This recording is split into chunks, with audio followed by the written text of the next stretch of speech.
Olá pessoal, tudo bom com vocês? Como é que vocês estão? Eu espero que vocês estejam bem, que todos os familiares de vocês estejam bem e que vocês estejam animados para mais uma aula nossa aqui, tá certo? Eu me chamo Michele e seja bem-vindo a mais uma aula de Geografia do EJAS, fase 1 e 2. E o tema da nossa aula de hoje é Domínio Natural e Espaço Geográfico, região Centro-Oeste e Sul.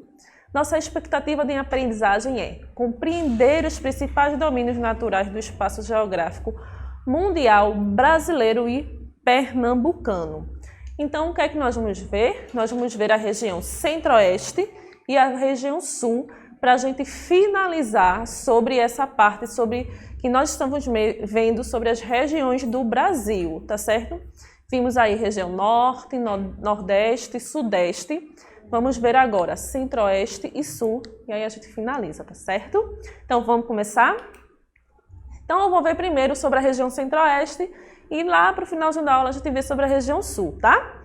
A região Centro-Oeste é a segunda mais extensa do Brasil, possuindo grandes espaços que não foram ocupados pela população.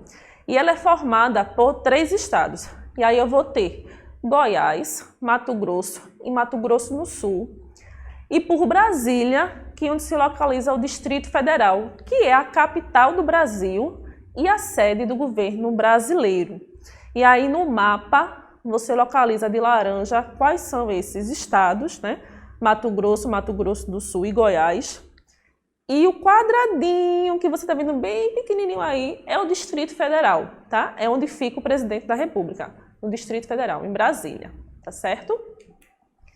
Sobre a população. A região Centro-Oeste é pouco povoada. No entanto, a construção de Brasília, no Distrito Federal, em 1960, contribuiu bastante para o aumento da população regional. E a maior parte da população é constituída de brancos e caboclos. Os indígenas concentram-se no Parque Nacional de Xingu, que fica no estado do Mato Grosso. E aí, só para a gente frisar, para a gente relembrar, nós temos o Distrito Federal, Goiás, Mato Grosso do Sul. E aí, como capital, eu vou ter Brasília, Goiânia, Cuiabá e Campo Grande, tá certo? Sobre o relevo. E aí, o relevo da região é classificado em planaltos e planícies. E aí, eu vou ter o Planalto Central, que é o mais extenso e abriga várias serras, e tem como referência a Chapada dos Pericis. Eu vou ter o Planalto Meridional, que fica localizado ao sul da região. Eu vou ter a Planície do Pantanal Mato Grossense, que é localizada no Mato Grosso e Mato Grosso do Sul. É uma área de terras baixas cortadas pelo rio Paraguai e seus afluentes. Sobre a hidrografia, sobre os rios, sobre as águas, o que é que eu vou ter na região Centro-Oeste? Ela é banhada por alguns rios que fazem parte da bacia amazônica. E aí eu vou ter Tocantins, Xingu, Araguaia e os seus afluentes. E os outros que fazem parte da bacia Platina. E aí eu vou ter o Rio Paraguai, o Paraná e os afluentes. O Rio Paraguai, depois de atravessar a planície do Pantanal Mato Grossense, se junta aos outros rios para formar a bacia Platina. E na imagem você está vendo um pedacinho do Rio Paraguai. Sobre o clima, né? É predominante na região o clima tropical, que é muito quente e muito úmido, com a concentração de chuvas no verão. Ao norte da região, nós vamos ter um clima equatorial, que é aquele clima que fica com as temperaturas um pouco mais elevadas. Já sobre a vegetação, nós vamos ter nos planaltos a predominância do cerrado, né, que apesar de o clima ser tropical, que é quente e úmido, o solo é permeável, fazendo com que a água se infiltre. E em grande parte do Mato Grosso do Sul, nós temos campos limpos. No entanto, ao norte do Mato Grosso, ele predomina a floresta amazônica ou equatorial. E aí na imagem eu trouxe para vocês uma imagem de um campo limpo, né, que eles chamam de campos limpos. Um grande destaque da região é o Pantanal, né? E aí tem sua vegetação típica do Pantanal, que a gente tem essa vegetação de meio, né, entre duas regiões, uma das mais ricas do mundo em espécies vegetais e espécies animais. Aí na imagem eu trouxe para você um pedacinho do Pantanal. Sobre agricultura e pecuária. Agricultura, quando a gente fala do que a gente planta, e pecuária dos animais que a gente cria, tá? Só para a gente diferenciar um pouquinho. Os principais produtos cultivados são soja, café, algodão, arroz, milho, feijão, mandioca e cana-de-açúcar. E o estado de Goiás apresenta grande produção de arroz e soja. A pecuária é a principal atividade econômica da região. E o cerrado, com sua vegetação rasteira, facilita a criação do gado. Então, nós vamos ter na região uma grande criação de gado. E eu trouxe para vocês na imagem criação de gado e uma plantação de mandioca. Sobre o extrativismo, que é aquilo que eu retiro da natureza. E aí o extrativismo vegetal ocorre com a exploração do látex, da erva mate, de madeiras e outros produtos, etc. Já o extrativismo animal ocorre por meio da caça e da pesca no Pantanal mato-grossense. E o extrativismo mineral, que são retirados do solo minerais como manganês, ouro, ferro, cristal de rochas, níquel e principalmente os diamantes. Na imagem, você está vendo a retirada do látex, que eles pegam as árvores e fazem esses cortezinhos para o látex escorrer da árvore. Sobre o turismo na região. Entre muitas cidades históricas, temos parques e a natureza exuberante, a natureza belíssima. E aí podemos destacar algumas atrações turísticas que recebem muitos visitantes, como a cidade de Goiás, ou Goiás Velho, que é também conhecida por esse nome, por suas construções do período colonial. Nós vamos ter Brasília, pelo arrojamento arquitetônico e urbanístico, além de ser a capital federal do nosso Brasil. O Pantanal mato-grossense, pela sua beleza e pela biodiversidade que apresenta. E o marco do Centro Geográfico da América no Sul, que fica na cidade de Cuiabá, no Mato Grosso. Na imagem, você vai ver Brasília, tá certo, gente? Sobre o folclore.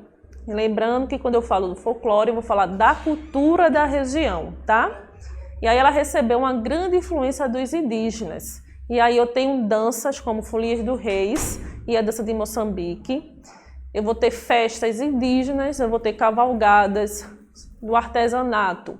A gente tem muita arte com plumárias, com plumas, trabalhos em cerâmicas e uns bonecos feitos pelos indígenas chamados licocos.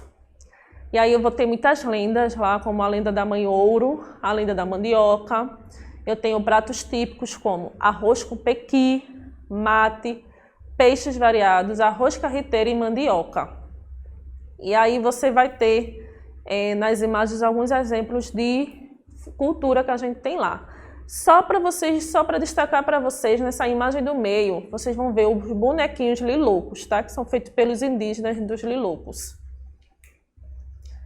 E agora a gente vai ver um pouquinho sobre a região sul, tá? E aí, vendo a região sul, a gente finaliza essa parte sobre as regiões do Brasil. A região sul, ela é a menor região brasileira em extensão.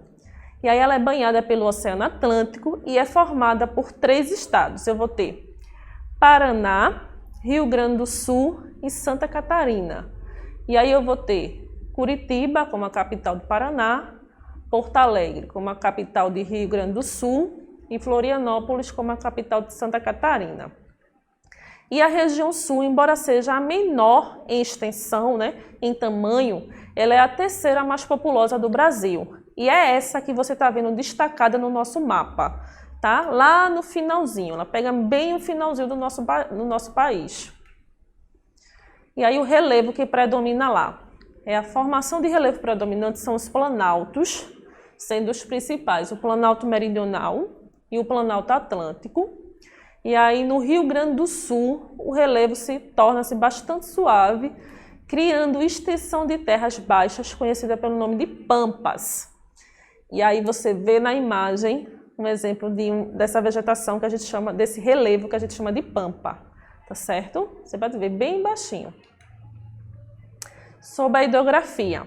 A região sul é banhada por 2 importantes rios, E aí eu vou ter o rio Paraná e o rio Uruguai com seus afluentes. Outros rios também banham a região, como o rio Jacuí, no Rio Grande do Sul, e o Itajaí, em Santa Catarina, que desembocam no Oceano Atlântico. O Iguaçu, que despeja suas águas no rio Paraná, e o Ibicuí, que deságua no rio Uruguai. E aí você vê o exemplo do rio Uruguai. Clima e vegetação da região sul. Lembra que eu falei que quanto mais afastado dos trópicos nossa região, quando ela fica mais perto do polo, o clima fica um pouquinho mais frio, e quanto mais próximo à linha do Equador, o clima se torna mais quente. Então, como esses três estados eles estão mais próximos dos polos, aí a gente vai ter um clima subtropical, né? Que aí vai ser um clima responsável por baixas temperaturas aqui no nosso país, né?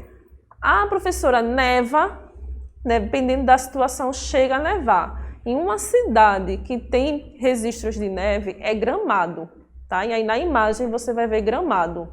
E aí eu trouxe até ela com um pouquinho de neve para a gente poder ver que neva assim no Brasil, mas é na região sul. Ó, sobre a vegetação, nós temos Mata dos Pinhais, ou Floresta das Araucárias, nós vamos ter a Mata Atlântica, Campos Limpos ou Campinas e a vegetação litorânea. Aí, sobre a agricultura e a pecuária. Ó. Na agricultura, destaca-se o cultivo de soja e a criação de bovinos, que se destaca nas pampas gaúchos, é uma das atividades mais antigas da região. E a criação de suínos é grande no Paraná e em Santa Catarina, constituindo o segundo maior rebanho de suínos do país. E a quantidade de aves também é considerada significante, né? Tem uma quantidade boa. Na imagem você está vendo uma plantação de soja, né? A colheita da soja. E aí sobre o extrativismo. A madeira do pinheiro do Paraná é usada na produção de papel e a casca na fabricação de tanino, que é importante na indústria do couro. E aí destaca-se também a produção de carvão mineral e xisto. Você está vendo na imagem a produção de carvão mineral. Sobre o turismo nessa região. Lembrando que estamos falando agora da região sul, tá? Na região sul eu vou ter como ponto turístico as Cataratas do Iguaçu, que fica em Foz do Iguaçu, no Paraná. Vou ter belas praias, situadas na região de Santa Catarina. Cidades fundadas por imigrantes e com arquiteturas diferenciadas. Aí eu vou ter Blumenau e Joinville, Santa Catarina. Bento Gonçalves e Garibaldi, no Rio Grande do Sul. Cidades serranas, como Gramado, Caxias do Sul e Canelas, que fica no Rio Grande do Sul.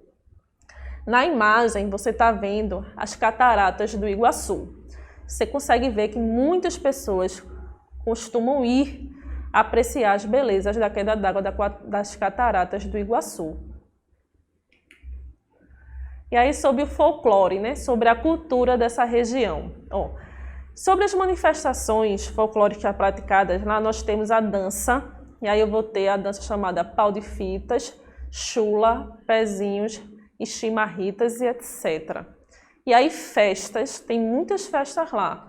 Aí vai ter a festa da uva, a de Nossa Senhora dos Navegantes, a festa da cerveja, que é conhecida como Oktoberfest, rodeios e etc. Para o artesanato, você vai ter cerâmica, trabalhos feitos com lã e couro. E aí como pratos típicos lá, muito famoso lá é o churrasco gaúcho, vai ter o barreado, peixe assado na telha, costela gaúcha e etc. Na foto você vai ter aí, acredito que seja a entrada do Oktoberfest, né? Bem no clima de pandemia, com as máscarazinhas nos bonecos. E aí o que foi que nós aprendemos hoje? Hoje nós vimos um pouquinho sobre a região centro-oeste e sul, apresentando os aspectos geográficos, sociais e culturais. Lembrando que com essa aula de hoje nós encerramos um pouquinho dessa parte sobre as regiões do Brasil, tá certo? E aí, nas próximas aulas, vamos dar continuidade aos assuntos da quarta unidade. Bom, gente, essa foi a nossa aula de hoje e eu espero que vocês tenham aprendido um pouquinho mais sobre a região Centro-Oeste e o Sul, tá certo? Quer saber um pouquinho mais? Está mais curioso? Acessa lá um canal do YouTube, faz uma pesquisada, se identifica, vê imagens, as cidades são lindas. Eu espero vocês na próxima aula. Tchau!